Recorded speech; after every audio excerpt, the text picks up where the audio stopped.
It's arrived! CUPRA have sent us the new CUPRA Tavascan.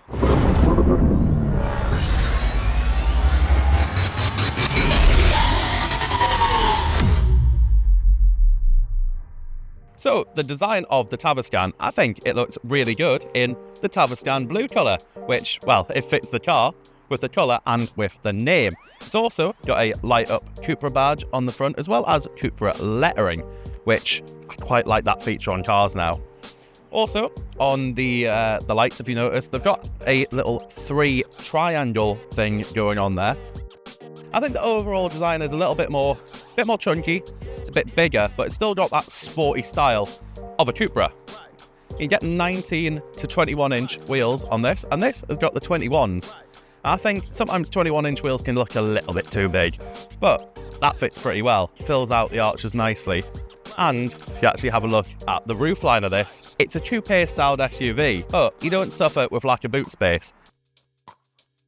At the back of the Tavascan, it's got a light bar that stretches all the way across there with a light-up CUPRA badge in the middle. Again, CUPRA lettering across the back, and this is one of the VZ models, so it says VZ.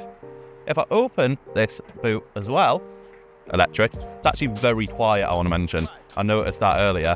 It's got 540 litres of boot space, and it's even got one of my favourite little things where it's got a drop-down boot floor, so I can drop it down, you've got even more space, or if you want to have no boot lift, then you can pop it back up.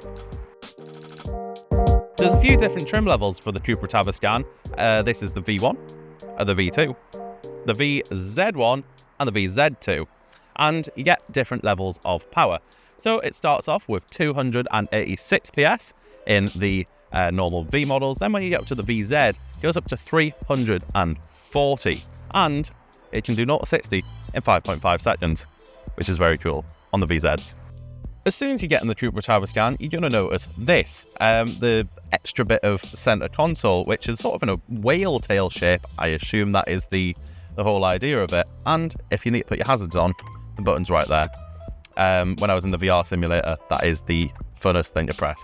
Anyway, it's got some good features, like down here, there is a cooled charging pad. So if your phone has ever overheated before while it's been wireless charging, you're not going to have that issue anymore because it cools it, and there's a little bit of storage down here as well as actual plugs down there.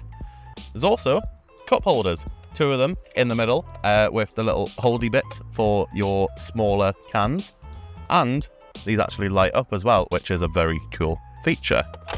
Infotainment screen, 15 inch, very big screen, which is very helpful for if you need to just easily press a button. It's got a digital dash up here, which you'd expect from an electric car like this. With this one, however, it has Sennheiser speakers. The steering wheel, I quite like it. It's got, like most CUPRAs, your different drive profile settings. So you can press that, you press that button, which is a CUPRA logo, and it puts it into CUPRA mode. Few other bits of styling, and, well, this panoramic glass roof. It doesn't tilt and slide, but it does stretch all the way back, and everything's covered in CUPRA copper, which I quite like.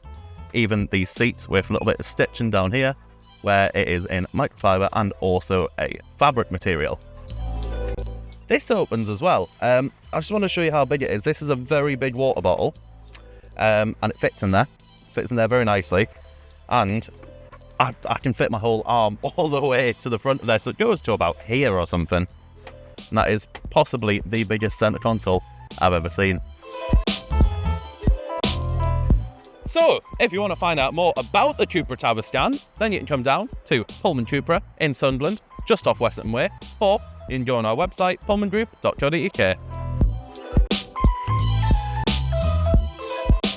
Pullman, delivering a fantastic customer experience.